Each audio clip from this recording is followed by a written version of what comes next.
Justice Venkatachaliah commission రాజ్యాంగంను మార్చడానికి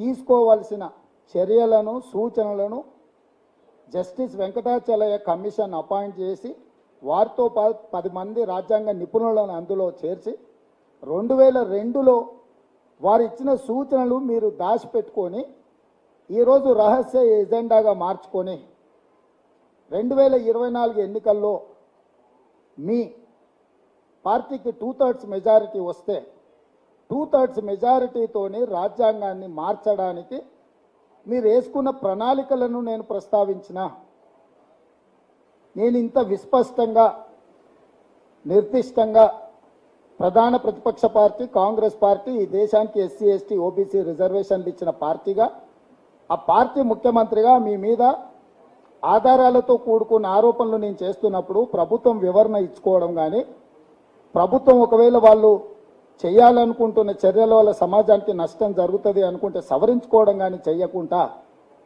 ఎన్నికల్లో నెగ్గడానికి ED income tax సిబిఐని వినియోగించినట్టు ఇప్పుడు ఢిల్లీ పోలీసులను నా మీద ప్రయోగం చేస్తున్నారు.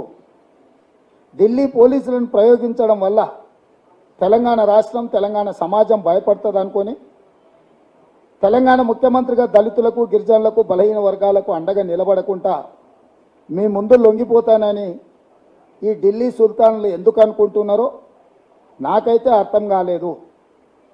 ఈరోజు ఈ బాధ్యత ఈ హోదా ఈ దళితులు గిరిజనులు బలహీన వర్గాలు మైనారిటీలు మాకు ఇస్తే వచ్చిన హోదా ఈ హోదా ఖచ్చితంగా రిజర్వేషన్లను కాపాడడానికి భారతీయ జనతా పార్టీ చేపడుతున్న కుట్రను తిప్పికొట్టడానికి తప్పకుండా ఈ బాధ్యతను నేను ఉపయోగిస్తా.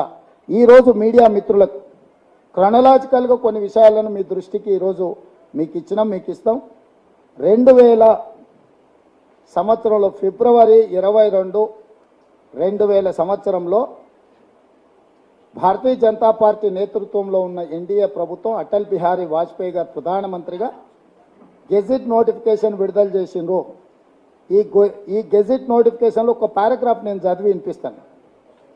Whereas the National Agenda for Governance contains a pledge that a commission shall be appointed to review the Constitution of India in the light of more than 50 years of its working and make suitable recommendations for any possible changes, and this pledge was affirmed in the President's address followed by a motion of thanks from the both House of Parliament.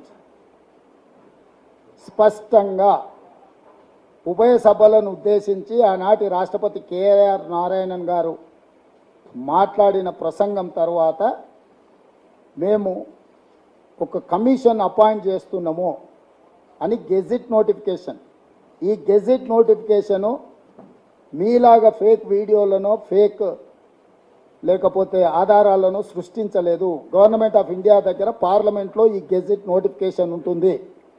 దీని తర్వాత ఈ gazette నోటిఫికేషనే ప్రధానమైన ఆధారం. మీ రాజ్యాంగాన్ని మార్చాలనుకుంటున్నారు. ఈ రాజ్యాంగం మార్చడానికి దీని తర్వాత జస్టిస్ వెంకటాచలయ కమిషన్ చైర్మన్గా వారితో పాటు 10 మంది సభ్యులు మన ప్రాంతానికి సంబంధించిన నాకు తెలిసి జస్టిస్ జీవన్ రెడ్డి గారు కూడా ఇందులో సభ్యులు. వీరే కాదు ప్రతిభా భారతి గారి తండ్రి వారు కూడా ఈ 10 మందిలో ఒకరని నేను భావిస్తున్నా. వాటి వివరాలు మీడియా మిత్రులు ఒకసారి సేకరించాలి. వాళ్ళు 2002లో స్పష్టమైన నివేదిక ఇచ్చిండ్రు ఆనాటి ప్రభుత్వానికి.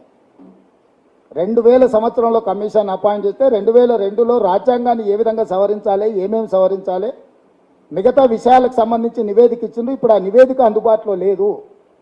ఆ రోజు ఎందుకు రాజ్యాంగాన్ని సవరించలేదంటే 2004లో ఈ దేశ ప్రజలు షైనింగ్ ఇండియా అని ఎన్డీఏ ఎలక్షన్కి వెళ్తే ప్రజలు తిరస్కరించి యూపీఏ 1 శ్రీమతి సోనియా గాంధీ గారి నేతృత్వంలో కాంగ్రెస్ పార్టీని అధికారంలోకి తెచ్చిండ్రు. కాబట్టి ఆనాడు రాజ్యాంగాన్ని మార్చే ప్రమాదం మనకు తప్పింది.